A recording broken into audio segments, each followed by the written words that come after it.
Alright guys, how's it going? Most of you will probably find this hard to believe, but I wasn't always a YouTube megastar. In my younger years, I worked mostly as a programmer. Unix of all things, but that's going back a bit. But I also had various business ventures, and the most recent one, before I started the YouTube channel, I was a PC builder, and I had a reasonable amount of success at it. Maybe back in 2011, 2012, I started researching the whole thing. I had already decided, like many others, that I'd be selling on eBay UK. But while I was researching that, I noticed that the prices were extremely competitive and it looked very cutthroat. Based on normal prices, there was simply no way I could make a profit doing that, at least not with mainstream gaming PCs. So what I decided to do instead was go after a niche market. I formulated a plan to sell mini-ITX PCs and I had a vision of what I wanted. These were gonna look absolutely great. Even though they didn't have the most powerful technology, I wanted something that looked great and had the option of adding a Blu-ray player or something like that. This was before Netflix and all that really caught on, and mini-ITX was doing pretty well, back in the early 2010s at least. So I decided to go for cases like this, really nice looking little mini-ITX cases, and in black as well. And after a few weeks I got my first sale and it just kind of snowballed from that. But what I learned about that was the way something looked is a massive marketing tool. That maybe seems obvious to you, but maybe as a tech enthusiast you would think that people would be a lot more interested in what was inside. But in actual fact, no, it wasn't. It was how it looked. That was what people wanted. They're really good looking little PCs, and I sold quite a few of them. But anyway, that's a completely different story. The reason I'm telling you that is, during all the Ryzen stuff, a few companies started contacting me, asking me if I'd be interested in doing a video for them. And the last thing I wanted to do was maybe just do a video on a chassis, another motherboard video or something like that. So what I had decided to do was build a Ryzen mini-ITX PC, and months later I finally completed it, and it was a tough build. We'll talk more about that at the end though. As a disclaimer, I am getting to keep these parts. Stuff like coolers and chassis you can't really send back because, you know, you're opening them up and you're taking them apart. So these companies don't want these parts back. The other part that I get to keep was a Gigabyte motherboard. I actually offered them money for it, but they had no way of accepting payment. And the only reason I didn't buy this motherboard is because there were none in stock at the time. So I got the motherboard, however this is the motherboard I would have been using anyway. The cooler, the power supply and the case are all mine to keep. So that is my disclaimer. You know me already. The fact that I get to keep this stuff will have absolutely no bearing in what I have to say about it, as you'll soon see. So one of the companies was BitFenix, and I had a look over their website and I found this. The BitFenix portal in white with the glass window at the top, and I decided this is the one that I want. Is very distinctive, and maybe not too difficult to see why it's called the portal. It looks very stylish though. I love the look of it from the side as well, and at the top is a window which will show the graphics card. Looking at the back, we can see two thumb screws, by removing which allows the internal cage to be removed from the outer body. Very cool design in fact, and we can see the cables in the inside and a slider for removing the internal cage. It comes with a couple of fans. You've got a bigger one at the back and a rather small one at the front. At the back we have two easily removable hard drive cages, which of course also fit SSDs, and another SSD bracket on top and inside.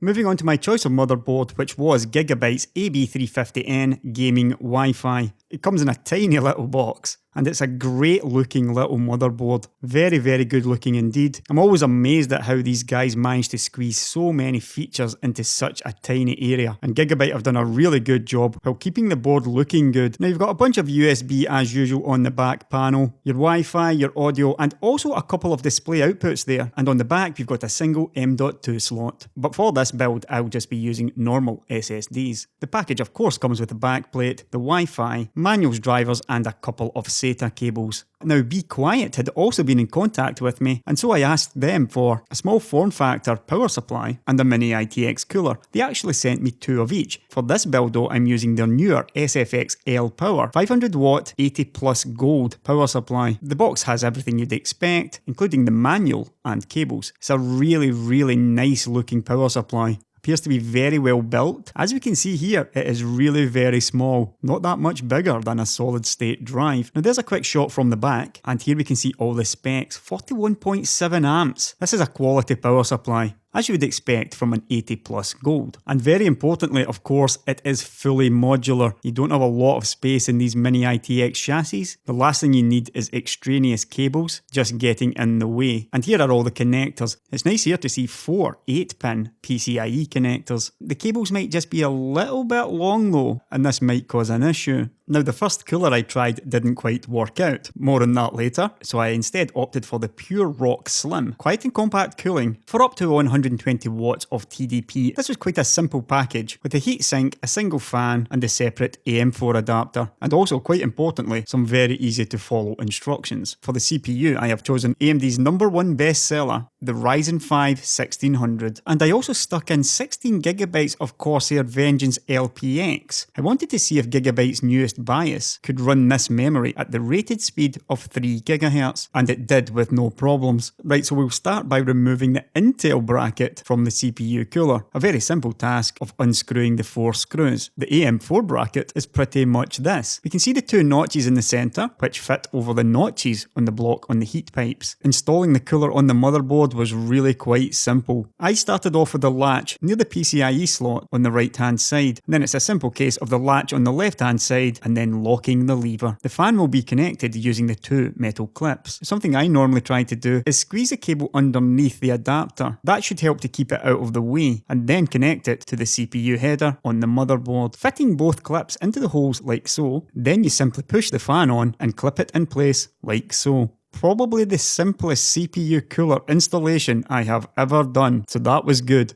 Now I notice a slight early issue as the motherboard only has 1 chassis fan header. It won't be a huge issue as the front fan on the portal also has a Molex connector, but that does mean even more cables as I will have to use the Molexes from the power supply cable. Now a quick look at the power supply again. We're going to use the motherboard cable, which has a split connector at the power supply, the CPU cable of course, which is 2 4-pins. We only need a single PCIe cable as the 2 8-pins are more than enough for any graphics card. And finally, the SATA and Molex cables. That is a lot of cable though, and it could be a real problem in such a small case. Now before I do anything else, I decide to fit to the motherboard I/O shield. I've made that mistake way too many times, and it looks like it could be a bit of a tight squeeze. Now maybe in most cases you would fit to the cooler once it was inside the chassis, but it's very difficult to show that in a video. With hindsight, that was likely the smart move. And it's all looking nice and tidy so far, and that's a pretty good looking heatsink. Now attaching the power supply cables to the motherboard was a little bit fiddly, as you might expect. Don't be afraid to press them down though, just to tidy up as much as possible. That doesn't look too bad. Now moving on to the solid state drive, which can be installed either vertically or horizontally. Just have a think about where the SATA cables will be going though, and I opted for a vertical placement in this direction. And now you can see why, with the SATA cables fitting snugly at the side of the cage.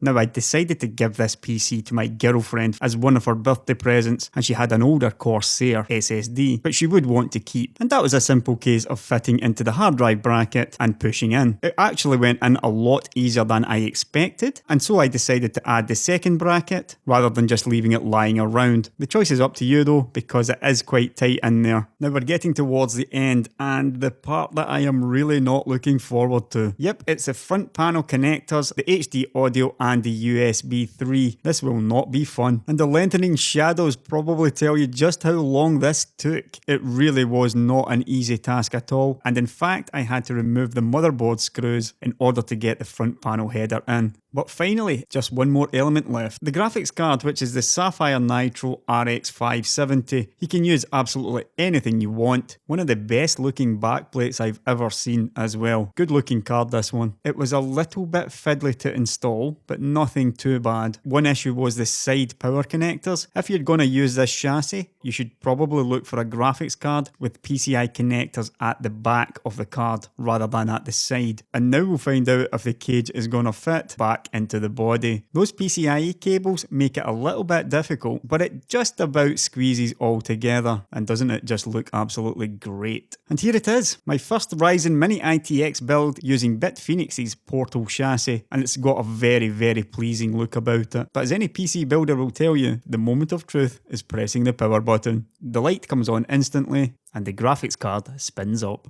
Finally, success. Due to the power of video editing, that maybe looked a little bit more straightforward than what it really was. I had an absolute nightmare with this. It all started off with a mistake on my part. Be Quiet sent me the ShadowRock TF2, which is a 160 watt TDP cooler. However, it's 135mm tall. Really good looking cooler in fact, with a massive fan on the top. And I'd gone through all the video stages of fitting the cooler to the motherboard, and I actually had the PC built, but when I tried to put it together, the cage just wouldn't go into the chassis. So I had to strip it all out and start again. My fault entirely, as the Portal clearly takes CPU coolers up to 125mm in height, not 135. So that was my first error. The first of many I made, in fact. As noted, the motherboard only had the one chassis fan header. It's not really a big deal, but it did mean that I had to use the extra Molex cables on the SFX-L power supply. Not something you really want to be doing in a mini-ITX chassis. You want as few cables as possible. My final error came when I snapped a pin on the USB 3 header on the motherboard. You know, I have built hundreds of PCs in my lifetime, and I never had any problems whatsoever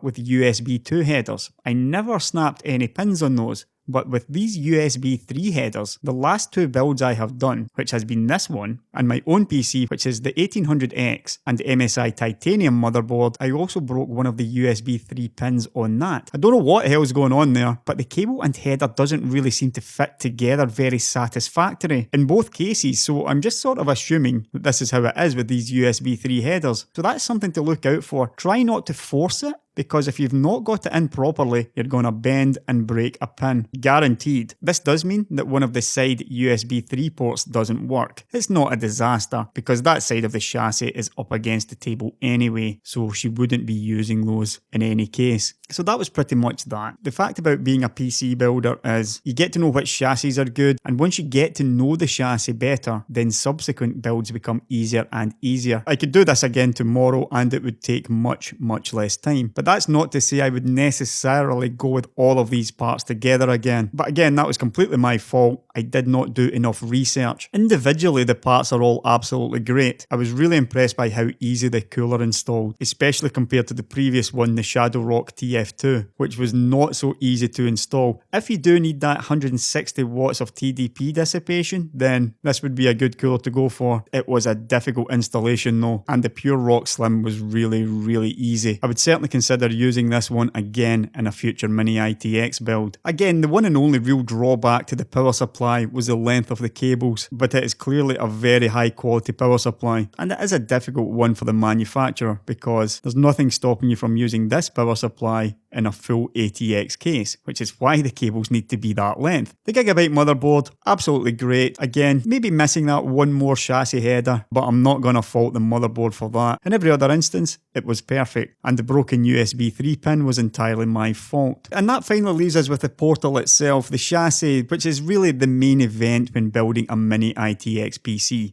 Or any PC. My main PC has a Fractal Design Define R5 because it looks good. I'm just that shallow when it comes to things looking good. And when it comes to looking good, the Portal has basically everything. It's very well designed, is incredibly distinctive, and if you want your graphics card lighting up the room, you've got the window at the top. So I handed over the system last night, and the first thing she remarked on was how quiet it was, which is an instant success, as that is one of the most important things about mini-ITX PCs. You want them to be small, you want them to be cool, you want them to be quiet. But this one is a lot more than that. You're talking a 12-thread CPU and an RX 570. This is a very capable gaming PC on top of all the rest. If you ever think about getting into building PCs for a living, I would advise you against it, as it is an extremely cutthroat business. But if you are hell-bent on doing it, then I would strongly suggest you consider starting out with something like this, as the margins are pretty good on it. You are able to ask more money for something like this, and many of the average buyers are not that fussy about what is inside. You don't need to go with the fastest Intel CPU and the fastest Nvidia graphics card, because many people buying these will be delighted with a fast PC that looks good. Right, that was a bit different. I hope you enjoyed it. I would say never again, but I'd be lying because I do have another mini-ITX build to do at some point. This one's for myself though, and it's a little bit different, but look out for that at some point in the nearish future. As always, don't forget to like and subscribe subscribe, check out my Amazon links in the description below. I've actually got a bunch of these components on my Amazon shop, so if you're tempted, then go ahead and use my links. I'll be back on Monday next week. Until then,